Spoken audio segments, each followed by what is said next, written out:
নমস্কার বন্ধুরা, আজকে আমি ভাজা মশলা দিয়ে চিকেন কষা বানিয়ে দেখাবো। তার জন্য এখানে আমি চিকেন নিয়ে নিয়েছি। এখানে আমার 500 গ্রাম চিকেন আছে। চিকেনটাকে পরিষ্কার করে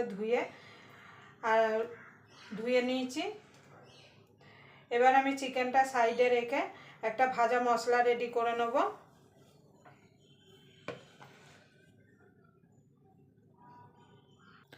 দেখুন বন্ধু, কড়াইটা বসিয়ে দিয়েছি, কড়াইটা গ্যাসে বসিয়ে দিয়েছি। এবার দিয়ে দেবো একটা তেজপাতা, 3-4টে মতো শুকনো লঙ্কা, 6-7টা গোটা গোলমরিচ। এগুলো একটুখানি হালকা করে ভেজে নেব।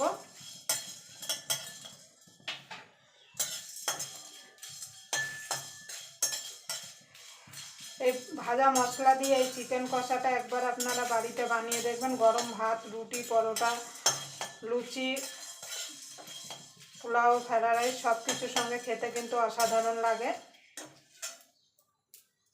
দিয়ে দেবো গোটা ধনে, দিয়ে দেবো গোটা গরম মশলা, 2টো এলাচ, একটুখানি দারচিনি আর 3-4টে লবঙ্গ। এবার দিয়ে দেবো গোটা জিরে 1 চামচ। এবার এগুলো ভালো করে ভেজে নেব যাতে পুড়ে না যায়। সুন্দর একটা গন্ধ বেরোলে কিন্তু নামিয়ে নিতে হবে। দেখুন বন্ধুরা, নামিয়ে নিয়েছি। এখানে কড়াই বসিয়ে দিয়েছে, কড়াইতে দিয়ে দেবো সর্ষের তেল। দেখুন বন্ধুরা, দিয়ে দেবো সর্ষের তেল।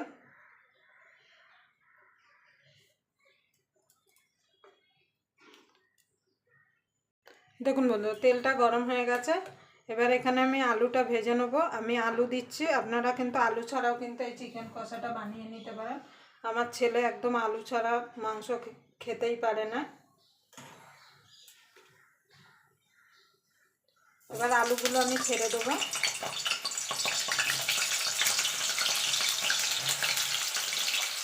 এখানে একটা বড় আলু আমি এইরকম করে কেটে নিয়েছি। আপনাদের ছোট আলু হলে আপনারা 2 পিস করে দিতে পারেন, আর মাঝারি হলে 4 পিস করে দেবেন। দিয়ে দেবো সামান্য একটুখানি নুন, হলুদ গুঁড়ো। এবার আলুটাকে লাল লাল করে ভেজে নেব। আপনাদের যদি ভিডিওটা দেখে যদি ভালো লাগে তাহলে অবশ্যই একটা লাইক করে দেবেন, আর চ্যানেলটা অবশ্যই সাবস্ক্রাইব করে নেবেন, আর পাশের বেল আইকনটা অবশ্যই বাজিয়ে দেবেন। আমি যখন কোনো নিত্য নতুন রেসিপি আপলোড করব সবার আগে পাওয়ার জন্য। তো চলুন আমি আলুগুলোকে লাল লাল করে ভেজে নিই। দেখুন বন্ধুরা, আলুগুলো ভাজা হয়ে গেছে, তুলে নেব। আমি বাকি রান্নাটা এই তেলেই করব।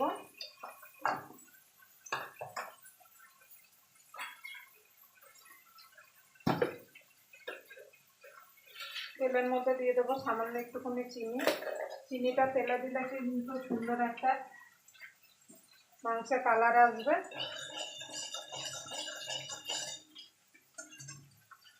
এখানে মিডিয়াম সাইজের 2টো পেঁয়াজ কুচিয়ে রেখেছি, সেটা দিয়ে দেবো। পেঁয়াজটাকে একটু লাল লাল করে ভেজে নেব। দেখুন বন্ধুরা, পেঁয়াজটা ভাজা ভাজা হয়ে গেছে। এখানে আদা রসুন বেটে রেখেছিলাম, দিয়ে দেবো। মিক্সির জারটা দিয়ে একটু জল দিয়ে দেবো।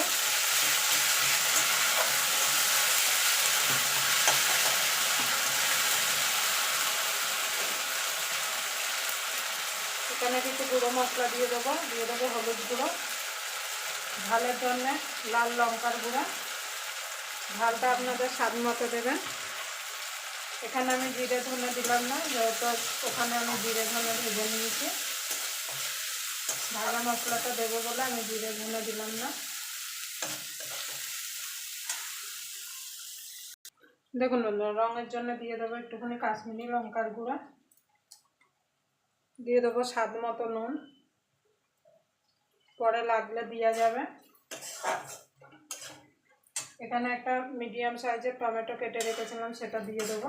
দিয়ে মশলাটা ভালো করে কষিয়ে নেব যতক্ষণ মশলা থেকে কাঁচা গন্ধটা চলে না যাচ্ছে। দেখুন বন্ধু, মশলাটা কষানো হয়ে গেছে। এখানে মাংসটা ধুয়ে রেখেছিলাম, সেটা দিয়ে দেবো।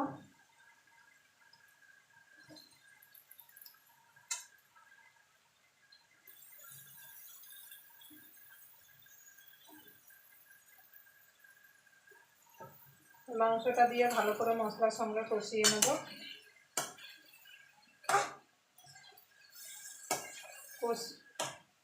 মশলার সঙ্গে ভালো করে মাংসটাকে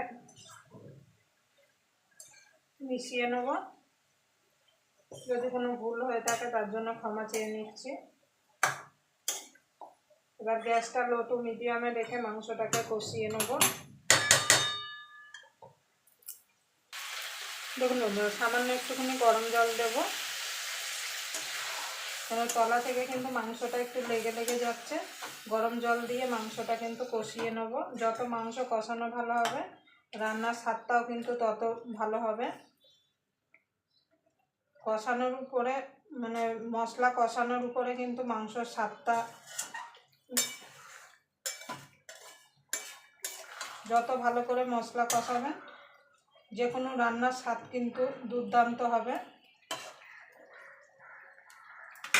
এবার আলুটাও আমি দিয়ে দেবো। আমি আলু দিয়েছি, আপনারা আলু ছাড়াও কিন্তু এই চিকেন কষাটা বানিয়ে নিতে পারেন। এবার ঢাকা দিয়ে আমি মাংসটাকে ভালো করে কষিয়ে নেব। দেখুন বন্ধুরা, এখানে ভাজা মশলা বেটে মিক্সিতে গুঁড়িয়ে নিয়েছি। এবার খানিকটা দিয়ে দেবো, আর নাবানোর সময় খানিকটা দেবো। এবার ভালো করে মিশিয়ে নেব। এবার ঢাকা দিয়ে দিয়ে মাংসটা ভালো করে কষিয়ে নেব।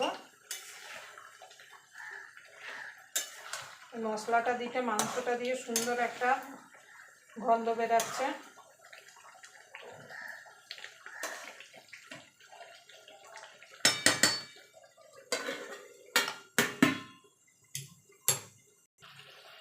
দেখুন বন্ধুরা, মাংসটা হয়ে গেছে। দেখুন আলু ফালু কিন্তু সব সুন্দরভাবে সিদ্ধ হয়ে গেছে। এবার যে ভাজা মশলা খানিকটা রেখেছিলাম সেটা দিয়ে দেবো।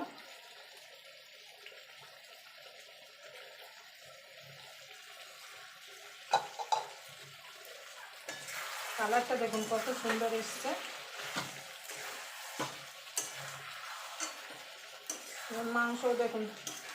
মাংস দেখুন হাড় থেকে সুন্দরভাবে ছেড়ে এসছে। ভাজা মশলা দিয়ে চিকেন কষা আমার রেডি হয়ে গেছে। আমি এখানে টমেটো দিয়েছি বলে আর টক দই দিলাম না। আপনারা টমেটো টক দই দুটোই কিন্তু দিতে পারেন, আবার টমেটো না দিয়ে টক দই দিয়েও কিন্তু বানাতে পারেন। দেখুন হয়ে গেছে। আবার আপনাদের সঙ্গে কোনো নতুন রেসিপি নিয়ে দেখা হবে। ততক্ষণ পর্যন্ত আপনারা ভালো থাকবেন, সুস্থ থাকবেন।